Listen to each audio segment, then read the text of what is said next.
Hi and welcome back to my channel. Today we are talking about another Prada Olfactories fragrance.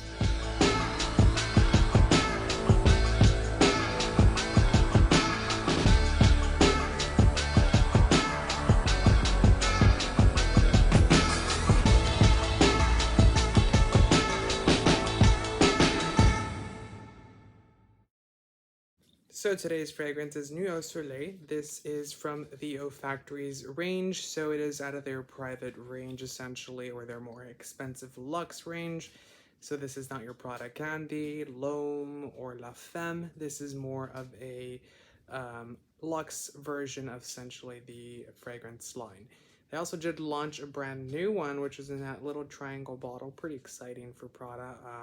This is still launched under the old manufacturer for Prada, which is Puig. So now that Prada is manufactured by L'Oreal, I'm sure a lot of these will change. I'm sure a lot of these will maybe come to the United States since a lot of them are not highly accessible in the United States. You can go onto Prada's website, you can search them, and you can look out at the notes, their description, but you cannot actually go and purchase it there. So it is a little bit harder to find. You can definitely find it at discounters and, places like that. So in regards of packaging, you can see there's some behind me as well. It is a very heavy glass, very nice. It's a very flask looking bottle. It has a Prada, a baby blue color, which is synonymous for the brand, a Stefano leather type of cap, and then Prada at the top. Nothing on the back, besides some product information there and some product information at the bottom. These are tester bottles, so they actually did not come in the beautiful packaging, but the box is pretty big and, very expensive, very luxe experience when you do purchase a fragrance like this. So with this being a 2015 launch, it is a fairly nice scent. It came out around the same time that Soleil Blanc was launched, and then Soleil Blanc did, come out and really get really popular.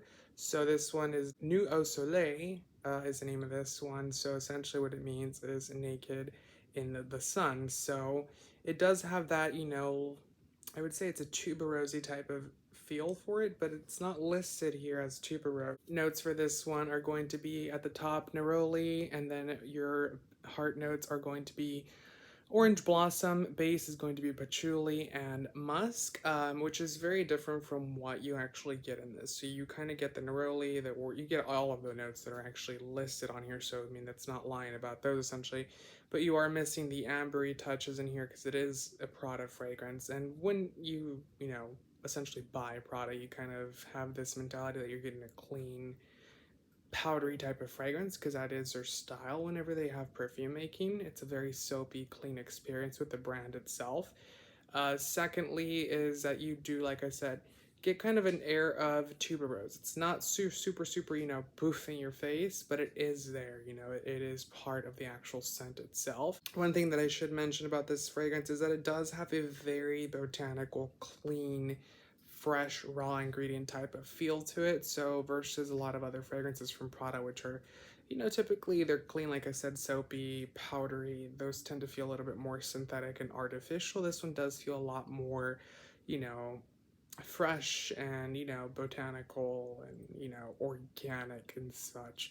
So it does have that feel to it. But with that being said, as a dry down progressive, you kind of get that feel like whenever you have fresh fruit or a fresh bouquet of tuberoses and they start to die. It's not a bad scent. It sounds awful, but it does kind of have that, smell to it. This is one of their least popular ones, actually, which I can see why, because like I said, it does have that earthy floral heart to it, but it's a clean, earthy floral. It's not like Soleil Blanc. Soleil Blanc is a very ambery scent that, captivates a lot of other elements into it. So, that one's a very popular one that has the same type of name to it.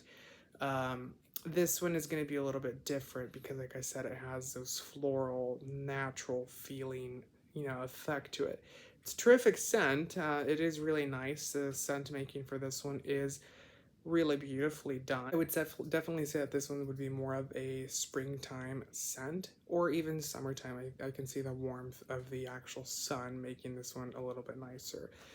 Something that I would take in mind with this range, essentially, when they come in the clear bottles like this one, not like this one back here, which is our deeper range, they tend to not have the longest performance and longevity. So if that is something you're looking for in your fragrance, I would definitely not go for this fragrance itself because the performance is a little weak. And it could be just due to the fact that they are more freshy, soapy fragrances, which is to be expected. The ones that are in the darker bottles are supposed to be more dark, mysterious scents, and those do have a little bit more performance and longevity. The retail price for these, at least in the United States, if you can find it, retail price would be $300. I was able to snatch these up for around $150. And you can definitely find these on websites if you do find a tester that's around the price that they retail for.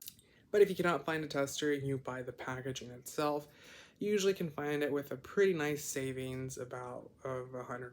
So you pay around $190 to $200 for the bottle when you get the nice packaging.